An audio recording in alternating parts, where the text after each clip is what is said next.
Start. सभापति महोदय, जो रिपोर्ट मद्य निषेध के संबंध में सदन के सामने प्रस्तुत हुई है, मैं उसके संबंध में अपने विचार रखने जा रहा हूं। इस रिपोर्ट के दो भाग हैं। इन दोनों भागों में बहुत सी बातों का वर्णन किया गया है। बहुत सारी विवेचना इस रिपोर्ट के अंदर है। मैं इसके विस्तार में जाना नहीं चाहता हूँ, लेकिन कुछ ठोस और विशेष बातें आपके सामने रखना चाहता हूँ। पहली बात तो यह है कि क्या नशाबंदी हमारे लिए आवश्यक है? क्या यह आवश्यक है कि हम मद्यपान ना करें? इस पर ध्यान देने से आपको पता चलेगा कि जो भी काम हम अपने हाथ में लेते हैं, चाहे वह खेती का हो, व्यापार का हो या यांत्रिक युग और विज्ञान का हो, उसके लिए आवश्यक है कि आदमी का मस्तिष्क ठीक तरह से काम करे। अगर मस्तिष्क का संतुलन बिगड़ जाता है तो वह उसको ठीक तरह से कर नहीं सकता।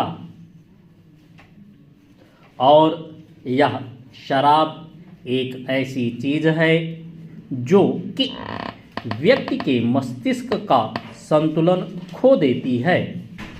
इसीलिए हमारे देश में हमारे नेताओं ने यह आवश्यक समझा था कि अगर इस देश में सामाजिक और आर्थिक जीवन का संतुलन ठीक रखना है, लोगों को किसी चीज़ का ज्ञान देना है, किसी चीज़ को उन्हें सिखलाना है, तो उसके लिए आवश्यक है कि इंसान का दिमाग ठीक रहे।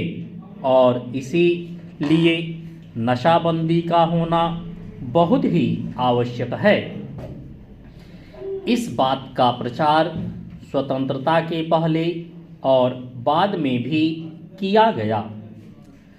यदि हम धार्मिक ग्रंथों को देखें, हिंदू धर्म के वेद तथा शास्त्रों को देखें, ईसाइयों की बाइबिल को देखें या मुसलमानों की पवित्र कुरान को देखें, तो किसी ग्रंथ में भी इस प्रकार की विचारधारा नहीं है कि आदमी शराब पिए।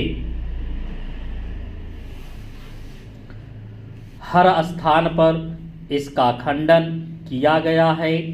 सभी महापुरुषों ने, चाहे वे लोकमान्य तिलक हों या महात्मा गांधी जी हों, जो कि इस देश के सामाजिक और राष्ट्रीय जीवन के लिए अग्रसर थे, उन्होंने भी इस बात का खंडन किया है और कहा है कि नशा इंसान के लिए कोई अच्छी चीज़ नहीं है और इसलिए उसका उपयोग नहीं करना चाहिए।